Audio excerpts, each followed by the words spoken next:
పెనవేసుకున్న ప్రకృతి బంధం, మర్రిపొడిలో ఒదిగిన తాటి. ఈ దృశ్యం చూశారా?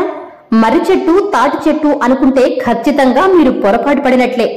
మర్రి ఓడలో ఒదిగిన తాటి చెట్టు, తాటి ఓడలో ఒదిగిన మర్రి చెట్టు కలిసి ఒక్కటిగా ఇది మర్రి చెట్టు తాటి చెట్ట అన్న విధంగా ఒక్కటిగా బంధంగా పెనవేసుకుని ఉన్నాయి. గత 40 సంవత్సరాలుగా చూపరులను ఆశ్చర్యానికి గురి చేస్తున్నాయి. ఈ వింత మినగల్లు గ్రామంలోని అరుంధతివాడ ప్రక్క గ్రామానికి ఆనుకుని ఉంది. మార్గమధ్యాన వెళ్లే ప్రయాణికులు, వాహన చోదకులను ఆకట్టుకుంటోంది. దీంతో యువత సెల్ఫీలు తీసుకోవడానికి ఎగబడుతున్నారు. మానవత్వమే కరువైన కన్నబిడ్డలే తల్లిదండ్రులను చూడని నేటి సమాజం ప్రకృతిని చూసైనా నేర్చుకోవాలి.